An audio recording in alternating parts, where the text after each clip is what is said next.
नमस्ते और हमारी इस खास चर्चा में स्वागत है। आज हम भारतीय संविधान के एक ऐसे हिस्से पर बात करने वाले हैं जिसे अक्सर नजरअंदाज कर दिया जाता है। अनुच्छेद 18 यानी उपाधियों का अंत। सोचकर ये अजीब लगता है ना कि एक दौर था जब लोगों के नाम से पहले राय बहादुर, सर, नवाब, महाराजा। हाँ, ये शब्द लगे होते थे। और ये सिर्फ शब्द नहीं थे, ये तो समाज में किसी के ऊंचे या नीचे होने का एक तरह से सरकारी स्टैंप थे। बिल्कुल। और यही आज का हमारा बड़ा सवाल है कि आजाद भारत के संविधान निर्माताओं को इन उपाधियों से इतनी क्या चिढ़ थी कि उन्हें खत्म करने के लिए मौलिक अधिकारों में एक पूरा अनुच्छेद ही डालना पड़ा। हमारे पास इस पर कुछ बहुत अच्छे स्रोत हैं। संविधान सभा की बहसों के कुछ अंश हैं, अदालती मामलों के विश्लेषण हैं और कुछ ऐतिहासिक नोट्स भी हैं।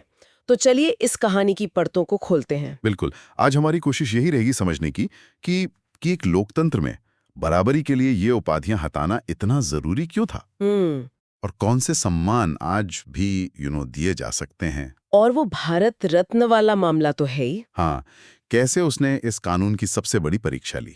ठीक है, तो शुरुआत करते हैं उस दौर से। आखिर इन उपाधियों में ऐसा था क्या?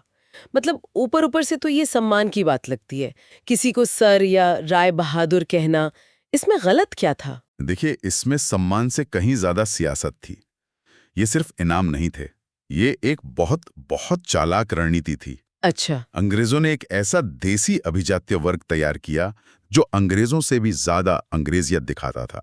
उन्हें जमीनें दी, उपाधियां दी और बदले में ये वर्ग ब्रिटिश राज के प्रति वफादार बना रहा।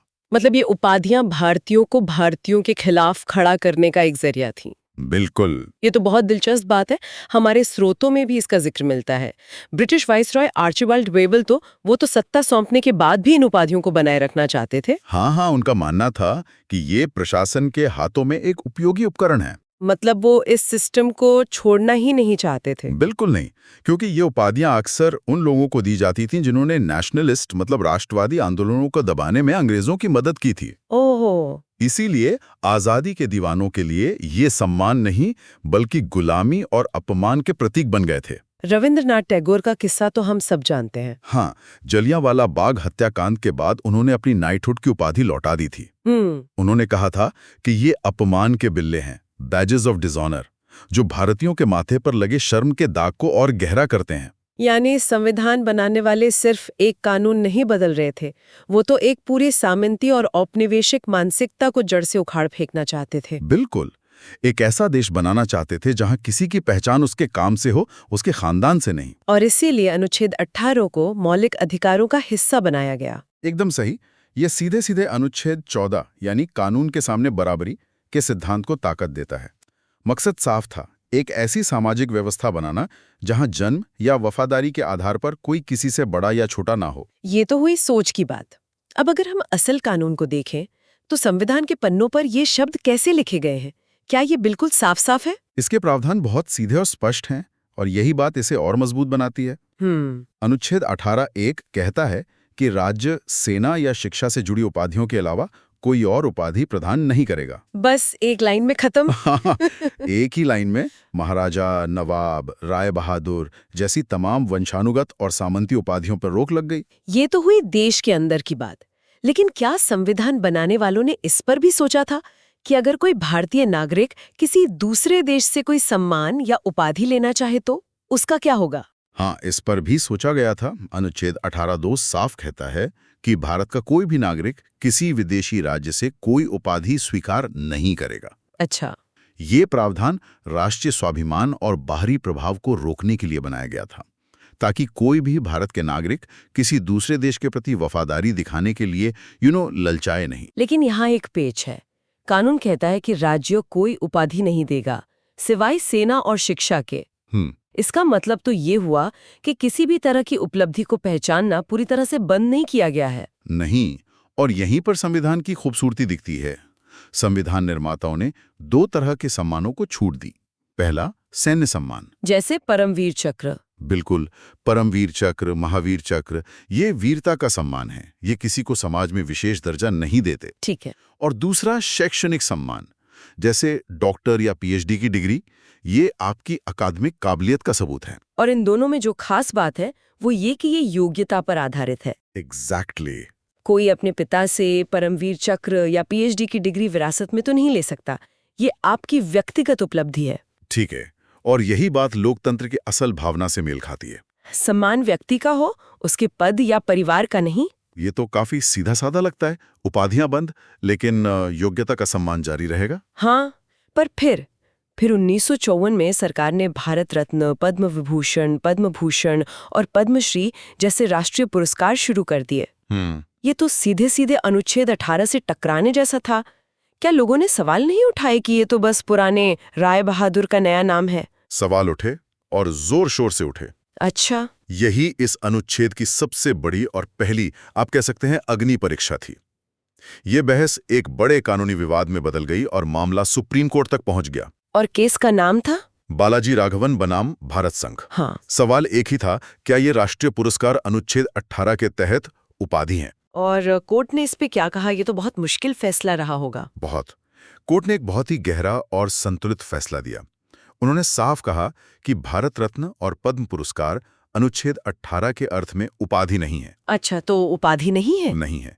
कोर्ट ने तर्क दिया कि संविधान बनाने वाले वंशानुगत और सामंती उपाधियों को खत्म करना चाहते थे, न कि योग्यता को पहचानने की व्यवस्था को। उन्होंने कहा कि अगर हम हर तरह के सम्मान पर रोक लगा देंगे तो ये राष्ट्र की प्रतिभा का अपमान होगा। मतलब कोर्ट ने उपाधि और सम्मान के बीच एक लकीर खींच दी। हाँ, और वो लकीर बहुत महत्वपूर्ण है। कोर्ट ने कहा कि उपाधि वो है जो आपके नाम के साथ जुड़कर समाज में एक स्थायी और वंशानुगत असमानता पैदा करती है, जैसे राजा या नवाब। बिल्कुल। जबकि ये राष्ट्रीय पुरस्कार आपकी असाधारण सेवा के लिए दिए गए अलंकरण या सम्मान है, डेकोरेशन, या आपकी योग्यता को पहचानते हैं, आपको दूसरों से ऊंचा दर्जा नहीं लेते। लेकिन यहाँ एक विरोधाभास नहीं है।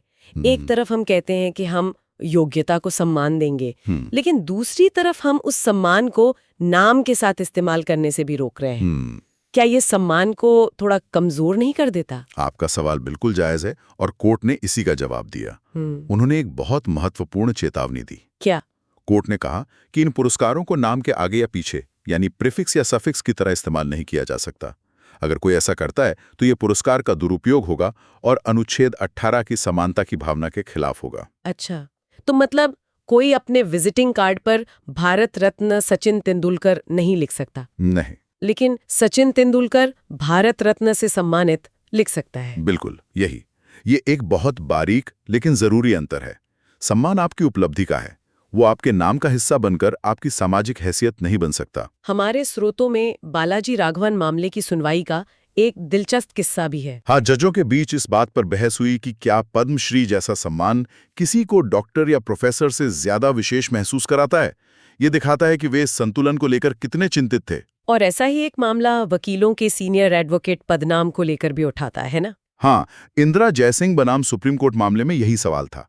कोर्ट ने वहां भी अपने पुराने तर्क को ही दोहराया। क्या कहा उन्होंने? उन्होंने कहा कि सीनियर एडवोकेट कोई उपाधि नहीं है, बल्कि योग्यता और अनुभव के आधार पर दी गई एक पहचान या वर्गीकरण है। मतलब ये एक फंक्शनल पहचान है। हाँ, पदवी से ज्यादा फंक्शनल है, जो अदालत में उनके अनुभव को दर्शाती है।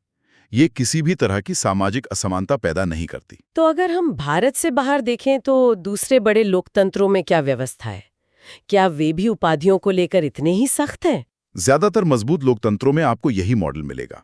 वो वंशानुगत उपाधियों को पूरी तरह खारिज करते हैं, लेकिन योग्यता आधारित सम्मान जरूर देते हैं। जैसे अमेरिका में? हाँ, जैसे अमेरिका के संविधान में टाइटल्स ऑफ नोबिलिटी पे साफ रोक है, लेकिन वे अपने सर्वोच्च नागरिक सम्मान प्रेसिडेंशियल मेडल ऑफ फ्रीडम को बहुत गर्व से देते हैं। और फ्रांस में लीजन ऑफ ऑनर है, जर्मनी में ऑर्डर ऑफ मेरिट है। बिल्कुल।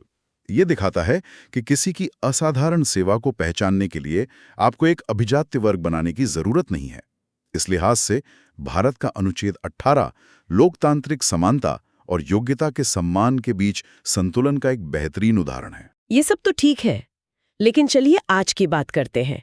अब हमारे आसपास राय बहादुर या नवाब तो है नहीं, तो क्या आज के दौर में अनुच्छेद 18 की कोई अहमियत बची है, या ये बस संविधान की किताब में रखा एक ऐतिहासिक पन्ना है? मेरे हिसाब से ये आज पहले से कहीं ज्यादा प्रासंगिक है। कैसे? सोचिए, आज के दौर में एक बिलियनियर या टेक मोगल का दर्जा किसी राय बहादुर से कम तो नहीं है।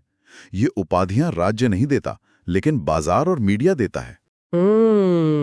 जब हम किसी को सेल्फ मेड बिलियनर या यूनिकॉर्न फाउंडर कहते हैं तो हम अनजाने में एक नई तरह की कुलीनता को मान्यता दे रहे होते हैं। ये एक बहुत जरूरी बात है।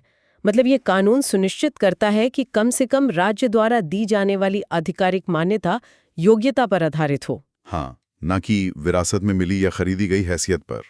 हमारे स्रोत कहते हैं कि अनुच्छेद 18 एक संवैधानिक सुरक्षा कवच की तरह है जो राज्य को एक नया अभिजात्य वर्ग बनाने से रोकता है। हाँ, लेकिन इसकी एक सीमा भी है और यही आज की सबसे बड़ी चुनौती है। वो क्या? अनुच्छेद 18 राज्य पर तो लगाम लगाता है, लेकिन उस हैसियत का क्या जो सोशल मीडिया, आर्थिक असमानता और कॉर्पोरेट जगत से पैदा हो रही है। सही बात है। आज लाखों फॉलोअर्स वाला एक इन्फ्लुएंसर या एक बड़ी कंपनी का सीईओ समाज पर उतना ही असर डाल सकता है जितना शायद पुराने जमाने का कोई जागीरदार। अनुच्छेद 18 इस पर चुप है।